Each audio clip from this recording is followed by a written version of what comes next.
Good morning student, my name is Ramandeep Kaur. ये lecture आपका human values de addiction and traffic rule का। आज हम अपने इस लेक्चर में जो आपका नेक्स्ट टॉपिक है वो है strategy for transition from the present state to universal human order. इसके बारे में पढ़ेंगे। ठीक है कि ट्रांजिशन मीन्स कि एक्सचेंज करना, कन्वर्ट करना। ठीक है कि जो स्ट्रेटजी है कि हमने जो प्रेजेंट स्टेट चल रही है उसको यूनिवर्सल ऑर्डर में कैसे कन्वर्ट करना है। ठीक है, तो इस ट्रांजिशन के लिए कुछ एक्शंस हैं जो हेल्पफुल होते हैं। ठीक है, तो वो एक्शंस कौन से हैं?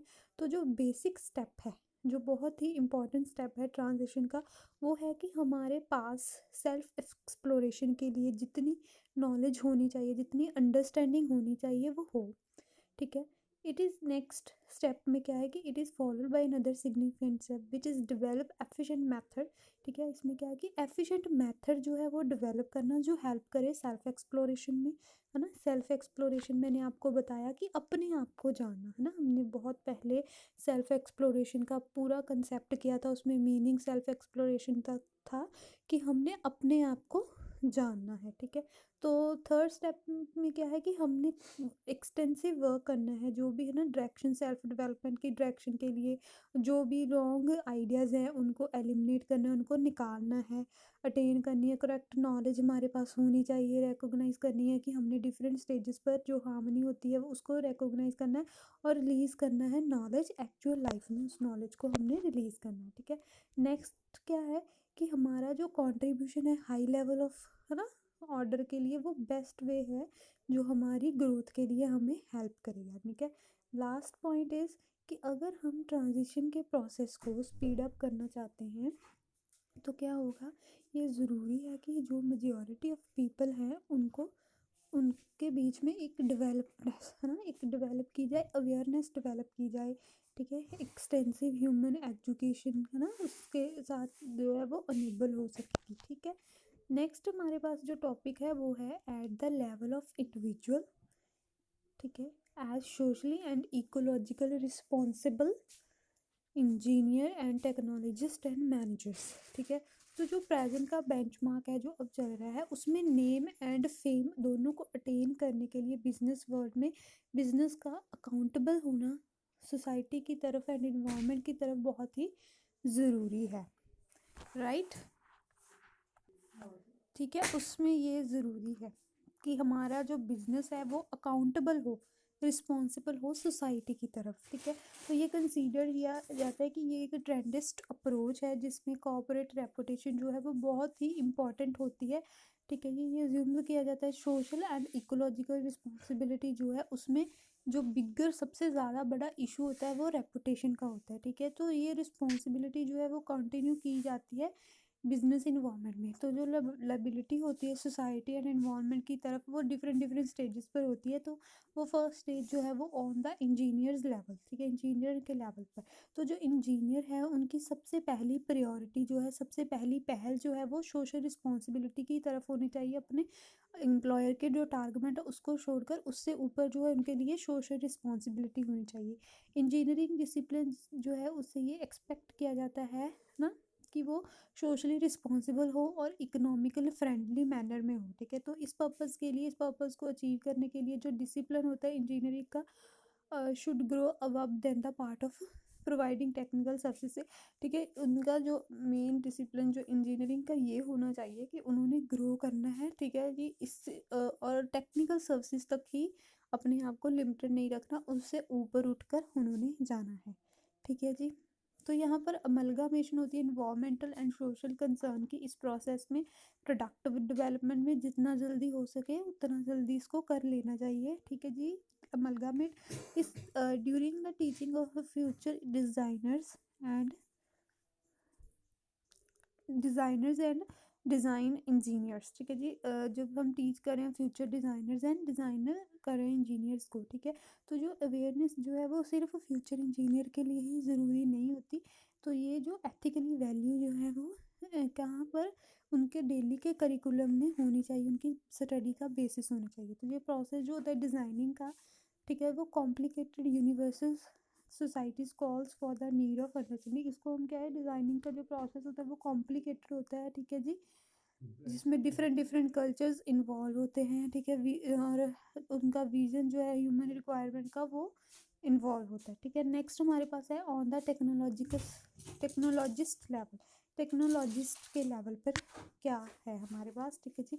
Usually technologist work in hand with the engineer, ठीक है। जो टेक्नोलॉजिस्ट है वो इंजीनियर के साथ काम करते हैं बहुत सारे प्रोजेक्ट के लिए, जो जो उनकी नॉलेज है उसके बेसिस पर है ना मेथड्स अप्लाई करते हैं, अपनी टेक्निकल एक्सपर्टीज जो है अप्लाई करते हैं। जनरली जो फोकस होता है टेक्नोलॉजिस्ट का वो होता है टेक्नोलॉजी की रेंज में, जैसे कि प्रोडक्ट इन्हांसमेंट पे, प्रोडक्शन पर, कंस्ट्रक्शन पर, इंजीनियरिंग ऑपरेशन पर मेन फोकस होता है। तो जो टेक्नोलॉजिस्ट होते हैं वो किस एरिया में काम करते हैं, इंडस्ट्री में, जैसे कि प्रोडक्शन में, कंस्ट्रक्शन में, एडमिनिस्ट्रेशन में, मेंटेनेंस में। तो they can employed as managers technology, इनको हम मैनेजर्स टेक्नोलॉजी एज एम्प्लॉय करते हैं अगर उनके पास एजुकेशन, क्वालिफिकेशन एंड एक्सपीरियंस है। तो बहुत ही इम्पॉर्टेंट होता है वो मैनेजमेंट प्लानिंग में, ठीक है। इंजीनियरिंग ग्रेजुएट जो है वो बहुत सारे एंट्री लेवल पर पोजीशन होती है उनके लिए, टेस्टिंग होती है, system development, product designing, quality controlling, ये सारा होता है। तो ये परफॉर्म करते हैं टेक्निकल एक्टिविटी, उनका मेन रोल होता है कि उन्होंने टेक्निकल एक्टिविटी परफॉर्म करनी है। वो अकाउंटेबल होते हैं अपने वर्क के लिए, है ना। मैनेजर को जो टेक्नोलॉजी का मैनेजर है उसको अपने काम के लिए अकाउंटेबल होते हैं, आंसरेबल होते हैं।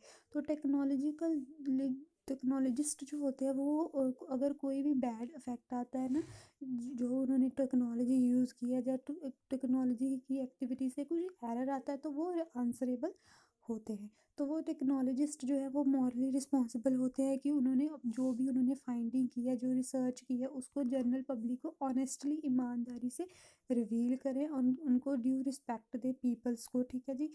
It is for honesty and ethics that technologist must oppose that kind of research which deliberately break the moral principles, ठीक है। कि वही सारा है कि जो भी उन्होंने फाइंडिंग की है उसको सारा उन्होंने ऑनेस्टली जनरल जो पब्लिक है उसको रिवील करना है। Next on the managers level, manager जो है वो सोशली रिस्पॉन्सिबल होते हैं, ठीक है जी। Because so will be helpful in protecting a good picture, ठीक है। मैनेजर अगर वो अकाउंटेबल होंगे तो उनकी वजह से जो ऑर्गेनाइजेशन की पिक्चर है वो गुड होगी, ठीक है। सोसाइटी के लिए नहीं बट पूरे जो उनकी ओन पर्सनैलिटी जो है वो भी डेवलप होगी।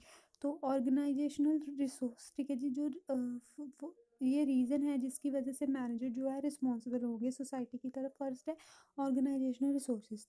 तो एसिड जो the best acid of the firm in the form of, जो मेन एसिड जो होती हैं फर्म की वो होती है मैन पावर, फंड, है ना, कंपिटेंस, प्रैक्टिकल स्किल्स, जो उसको हम ऑर्गेनाइजेशन रिसोर्सेज बोलते हैं। जब इन एसिड्स, है ना, with these acid, in acid के साथ ऑर्गेनाइजेशन जो है वो गुड प्लेस पर होती है, वो अपने जो सोसाइटिकल गोल होते हैं उनको अचीव कर सकती है इन एसिड की वजह से। नेक्स्ट है प्रिवेंटिव स्टेप। अगर हम इसका इनकी इसके इसमें क्या है कि अगर हम आज के जो सोशल इशू है अगर उसको हम आज के आज डील कर लें तो कल को वो एक ग्रेट जो सोशल इशू है वो क्लैमिटी नहीं बनेगा, ठीक है जी। उसको बहुत ज़्यादा बड़ा इशू नहीं बन पाएगा अगर आज ही हम उसको ट्रीट कर लें। तो ये कहा जाता है कि ये ज़्यादा ये चीज़ जो ज़्यादा इफेक्टिव है कि हमने जो सोशल इशू है उसको पहले ही हैंडल कर लिया, कि ताकि वो, है ना, उसको मतलब इस जो सोशल इशू है वो डिज़ास्टर ना बन जाए, जहाँ ना उसको हमने पहले ही अगर हैंडल कर लिया तो वो कॉस्ट इफेक्टिव है। नेक्स्ट है हमारे पास मॉरल रिस्पॉन्सिबिलिटी।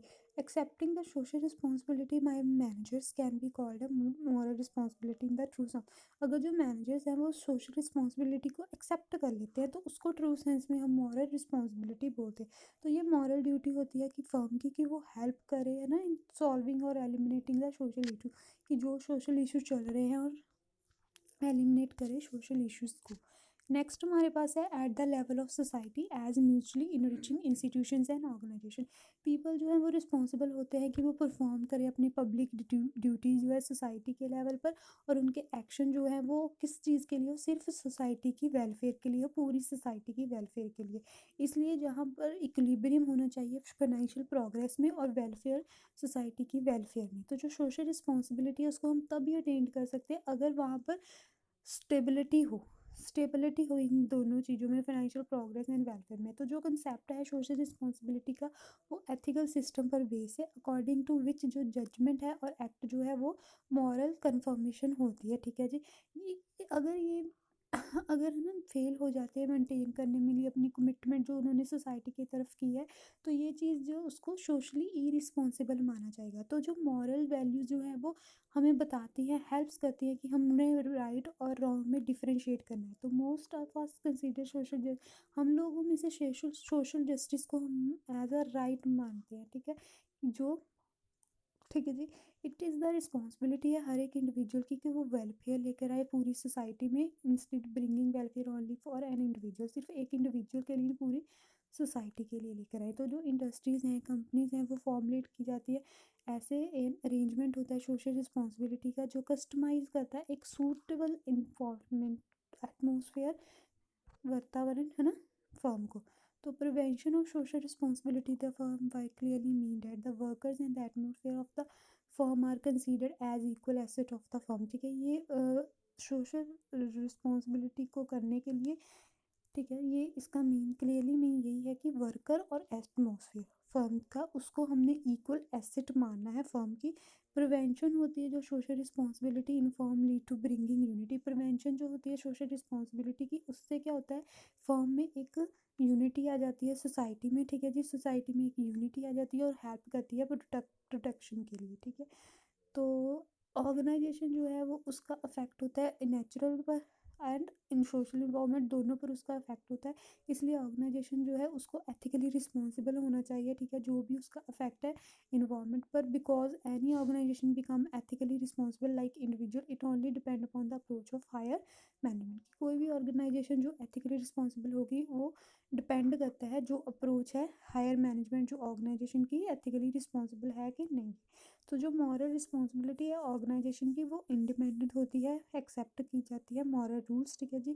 अगर इनको after identifying its dedication toward the moral value, the company has to defined it moral value and has to make it public known, कि जब आइडेंटिफाई कर दी जाती है इसकी डेडिकेशन ना मॉरल वैल्यूज़ की तरफ, तो कंपनी क्या है डिफाइन करती है मॉरल वैल्यू और पब्लिकली इसको जाना जाता है, ठीक है। तो ये था हमारा सारा कंसेप्ट, ठीक है। अगर आपको इसमें कोई भी प्रॉब्लम होगी तो आपने मेरे से क्लियर करवा लेना है। Thank you class.